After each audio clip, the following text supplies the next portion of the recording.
digestive system and sinuses. I have chronic sinusitis.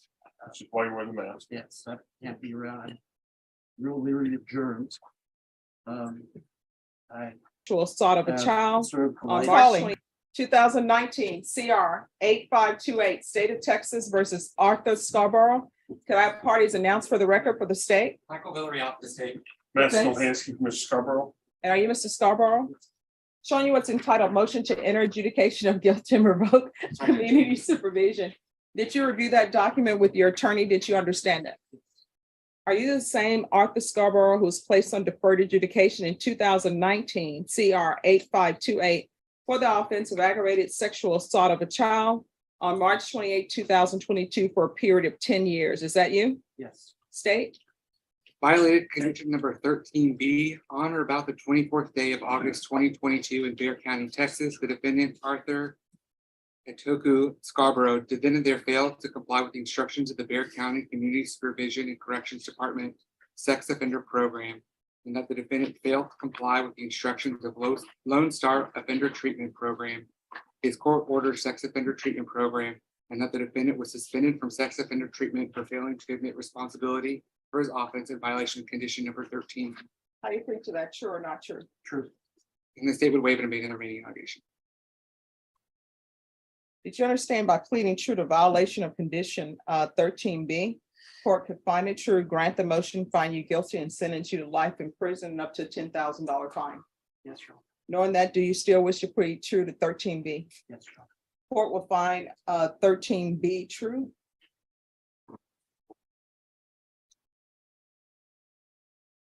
Is there an agreement? There is not, Your Honor. All right, state, what are you requesting? So this is a case where I think Mr. Stolhansky would like to present first potentially, because it really are part of our argument is going to depend on the potentially new willingness to admit certain culpabilities. And so, from the state's perspective, if he's willing to take some responsibility, that might lend itself to him being continued on probation with some type of like ISF. But if he's not, then the issue becomes for us is what do we do with this person who is not willing to be rehabilitated and cannot be in our community without being rehabilitated. I don't believe ISS will accept him. Probation, the sex offender, the SOMU that was their original recommendation. So Okay. I think they would based on that, but the court is much more knowledgeable on those aspects. Well, I mean, we're all Buckle up, guys. Today we're going to witness a courtroom hearing where one admission could completely change a man's future. What begins with questions about a medical condition quickly shifts into a disturbing case involving the assault of a child. As the defendant admits violating the conditions of his probation, the prosecution makes it clear that everything now depends on whether he's finally willing to accept full responsibility. The tension rises instantly because one decision inside this courtroom could mean freedom or years behind bars. open to learning things. Probation, if you can look into that, and defense, do you have a witness to call? Yes, Your Honor, I do. I would call Mr. Scarborough.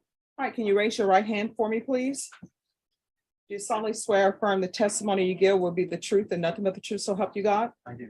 All right, you can lower your hand, state your name for the record. All right, you're gonna need to speak up. Arthur Scarborough. All right, defense. Hold on. Is this the microphone here? Was it better if I put it here? No, just everyone just speak up. That's great. Mr. Scarborough, you understand why you're here? Yes. Okay. And the at the the polygraph, they said that you denied liability or culpability. Is that correct? Yes. So did you ever deny that this thing happened? No. Okay. And tell the court what you're thinking was. At the time, I didn't want to believe that it happened. But I accept 100% responsibility, not partial responsibility. I accept 100% responsibility. And so it was about who instigated the start of this, Right. because when you took your polygraph, you said that she was as much of an aggressor as you were. That's not true. That's not true. And that you were I was the instigated. aggressor, and I accept responsibility for that. And that was the reason that he was expelled from the program. State, do you have any questions? So I just want to make sure that I'm clear and I'm understanding is that you reported initially to your sex offender provider that this was unwanted and not provoked or initiated by you. Do you remember telling them? You did say that. Yes, And are you telling this court now that that statement is not true? that's not. Okay, that you did, that this was wanted and that it was provoked by you? Right. Okay. I've had a lot of time to think it over, especially while I was incarcerated for 61 days, and then I'm on house arrest for the 35 days. And I realize that I am the one that's at fault. Okay. Do you remember having a conversation with your sex offender provider,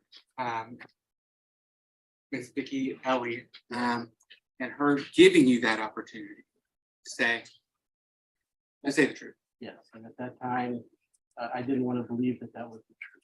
And isn't it true that when she confronted with you about this and letting you know that you'd be exited from the program and that you would potentially have an MTR, that you still at that point decided that you weren't willing to take responsibility? I did take responsibility, and I told her at that time that I accept 100% responsibility.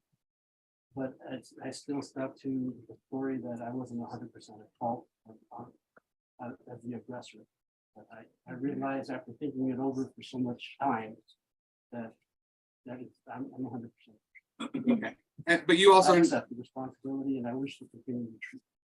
and you understand there's a distinction between, it's not really taking responsibility to say that a child provoked this, right? That's not really taking responsibility. You understand that? So when you said initially you took responsibility, that's not really taking responsibility. When I talked to the counselor after, I felt the fault. I'm sorry. All right, guys, this is where the hearing takes a dramatic turn. The defendant steps into the witness box and attempts to explain why he previously denied full responsibility. But the prosecutor doesn't let the contradictions slide, carefully comparing his past statements with what he's saying today. Every answer creates more pressure, exposing inconsistencies that could determine the court's final decision. This isn't just a testimony anymore. It's a battle over credibility, accountability, and whether the judge will believe a sudden change of heart. I just want the court to know, tell the court about your health issues that we're dealing with. My health issues, I have a terminal illness called cystic fibrosis that affects my lungs, mainly my digestive system and sinuses. I have chronic sinusitis. Which is why you wear the mask. Yes, I can't be around. I'm real leery of germs. I have ulcerative colitis, and I have obstructive sleep apnea, where I have to be on a CPAP machine. All of those things that I didn't get the proper medications and things like that when I was incarcerated. And I don't want to go through that again. And other than that one violation, you're behind a little in the money because you didn't pay while you While I were. was incarcerated. Yes. But other than that, there are no new offenses. No new offenses. And that you are the transportation for your mother. Yes. And your mother goes to the doctor, hospital, Yes. at least once a week. A couple times a month, to the pharmacy as well, to the, I think, for grocery shopping. She's gonna be 88 years old in a couple months. I'm the primary caregiver, which I've not been able to do for the last 95 days, since I was locked up and in a house. And she lives on your street She lives 100 yards from me, but I can't go and see her because of the monitor. because of the monitor, house arrest. And I'm the one who takes care of her. My sister has had to take off work and suffer financial loss because of that. Now the defense changes direction entirely, hoping compassion might succeed where explanations failed. The defendant speaks about living with a terminal illness, the hardships he faced while incarcerated, and the responsibility of caring for his elderly mother. For a moment, the focus shifts from legal arguments to personal struggles. But just as sympathy begins to build, the prosecutor asks one simple question that reminds everyone the illness existed long before the crime, bringing the courtroom back to the central issue of responsibility. State, what are you requesting? Judge, I'm going to request that this court revoke his supervision at this point. You've prosecuted cases, you have defended cases. I think this is a clear case where he still is. He's saying, well, I took 100% responsibility afterwards, but that's just not the case. That's why we're here. That's why he pled true, is that he didn't take responsibility. And that there is the inability at this point for the state to do anything other to ensure that our community is safe from him potentially reoffending. And that would be the place in a corrections department so that he can't have access to children. This is a case that, obviously the state recommended initially, but that was, the court's aware that we do that in certain circumstances due to victim cooperativeness and really in times taking into consideration the further well-being of victims. I think he was given an opportunity. He continues to not take this seriously or make good efforts in progressing his treatment. And so we're going to ask the court to revoke his community supervision and sentence him. All right, defense, what are you requesting? And Your Honor, we're asking that you leave him on probation. He's done 60 days in jail. He's been on monitor for 30 house arrest for 30 days, 30 something days. That he completely admitted today in open court that he was the aggressor, wasn't the child's fault in any way. I'm not sure what the state was speaking of when he said he's not accepting responsibility. He's telling you that he did it, and he admits he did it, and it was his fault. And, he had time to think about it in jail, and that this is 100% responsible for this, and it's his fault. I would ask you to leave him on probation. He's committed no other offenses. He's been a pretty good. This is the final and most decisive stage of the hearing. The prosecution argues that despite today's testimony, the defendant never truly accepted responsibility when it mattered, making him a continued risk to the community. The defense insists he has changed and deserves another chance on probation.